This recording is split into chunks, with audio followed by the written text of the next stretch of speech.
ke 2 dekada që merresh me politikë, dhe mirë ben, është e drejta tënde. Dakor, të heqim dorë nga tabelat, po të themi në një gjë konkrete dhe unë dua një përgjigje shumë konkrete nga ana juaj, që në thënë drejtë nuk ma bëjnë politikanët këtu kur e bëj këtë, të gjithë bëjnë një sjellje si juaja kanë, por unë e kam të drejtë për drejtë të hapur. Shumë nga eksponentët tuaj janë në burg, në hetim ose të akuzuar për korupcion dhe vepra tjera. Ilir Beqja, Erion Velier, Benameta Inarati, Alqi Bllako, Jurgis Qyrbja, Lefter Koka e tjera e tjera.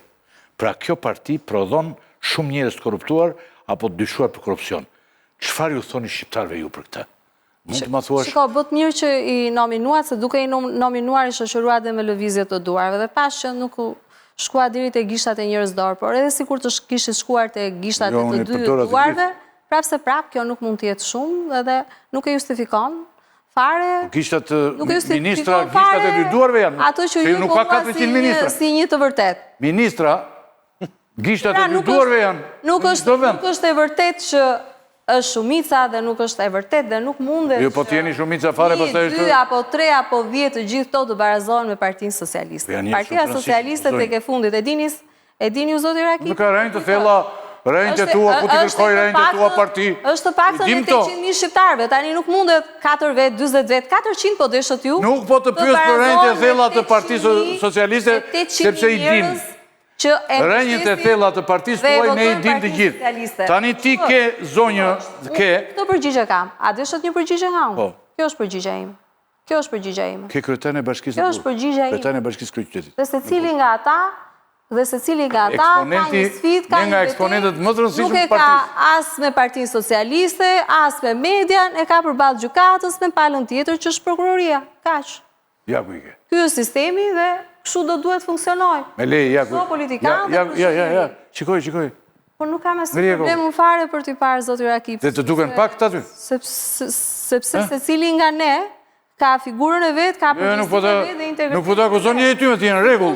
Secili nga ne ka të drejtën, po të pyes për këta dhe duhet të thuash për këta. Që t'i ushtroj rrugët dhe mjetet efektive që parashikon sistemi i drejtësisë deri në fund. Përgjegjësia e këtyre është juridike. E thot dhe kryeministri, e dim përgjegjësinë ligjore të tyre. Ka dhe një përgjegjësi politike. Përgjegjësia penale është individuale dhe kështu është. Penale po, këtë drejtë. Por ç'është përgjegjësia politike për këta dhe për partinë tuaj?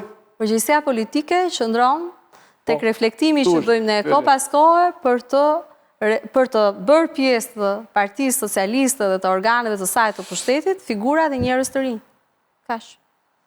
Reflektimi i Partisë Socialiste është ai që Partia Socialiste nuk ju shkundërvën organet e drejtësisë dhe nuk ka ndërhyrë në punën e tyre që të pengojë punën e tyre dhe ecjen përpara tyre. Fakti që prokuroria e posaçme arrin të godas në nivele të larta tregon që reforma e drejtësisë ka arritur qëllimit, kaq është e thjeshtë. Ky ishte qëllimi që në kryeterës, nuk ishte diçka e panjohur për ne. Nëse ti ndërton një organ të posaçëm për ndjekjen penale, i cili të ketë subjekte të ndjekjes së vet, zyrtarët, afërmend që e kupton që këto zyrtarë do të jenë zyrtarë të pushtetit të partisë tënde, sepse ti je në pushtet. Nuk do të jenë ata që ikën, se një pjesë të mirë e tyre dhe është parashkruar ndjekja penale për shkak të mosveprimit të organeve drejtësisë. Izës kryeministri i Shqipërisë, numri 2, Arbena Meta je përshkruan qeverinë si një organizatë kriminale. Dhe Edi Ramën si kreu në kësaj organizate. Çfarë mendoni ju për këtë deklaratë? Kam asnjë koment për zotrin, që ka qenë kolegu im.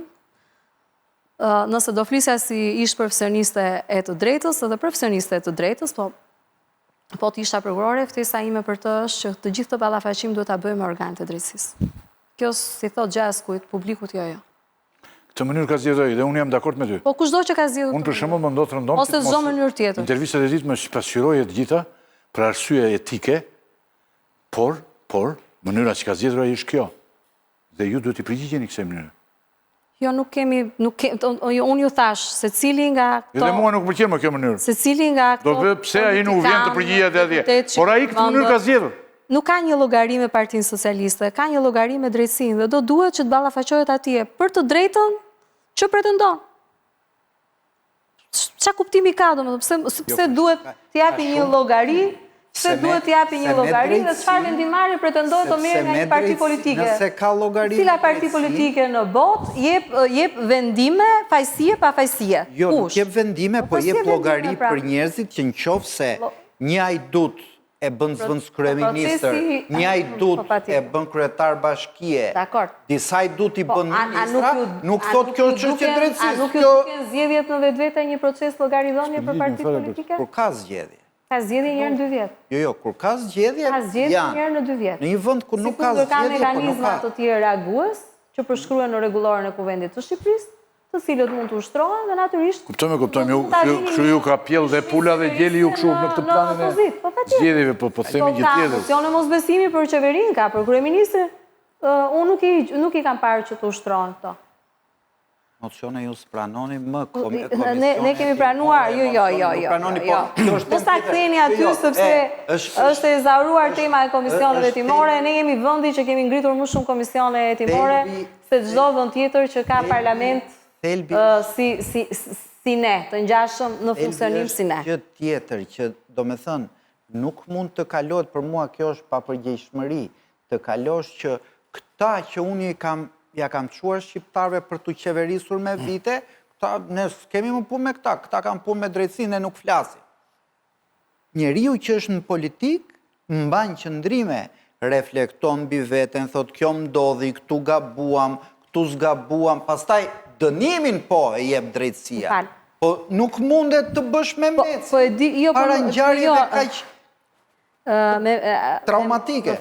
Ndjes për shprehjen që do duhet përdor, po me mecëria më e keqe, më e pafalshme do të ishte ajo post.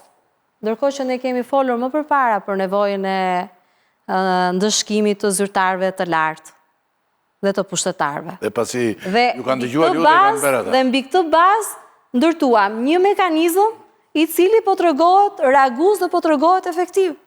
Ky mekanizmi që ndërtuat ju. Qa vlerë, s'ka vlerë komentet më pas. Komentet më pas nuk kam vlerë. Se ju keni fatin... abuzimin unë nuk mendoj që e përcaktojmë ne. Se ju keni fatin që jeni dhe profesioniste, keni qenë prokuror. Dhe unë sinqerisht, po va them. Ju duket si kur Spaku ka vepruar drejt ndaj Erion Velia. Unë mendoj eksaktësisht si kolegë të mi që nuk i përkasin këtij profesioni, se s'ka se si të mendojnë se është formimi që ynë dhe sipas formimit ju dini ta gjykoni. Edhe logika. Spaku po vepron drejt me Velian. Jo besoj, po kështu është, asnjë parti politike dhe asnjë komentator politik apo mediatik. Ja këtë për që tha Bushati, mund t'i përcaktoj vetiu këto të ashtu quajturat abuzime, eksese, absurditete tjera me radhë, sepse ka një gjykat ndërkombëtare, siç është gjykata Europiane e Drejtave të Njeriut, e cila një nga nenet kryesore që ndjek lidhur me zbatueshmërinë është neni 6 i Konventës Europiane, procesi rregull gjyqësor. Besoj ta dini, në mos mund ta shikoni në faqen e prokurorit përgjithshëm, në faqen e gjykatës shtetuese.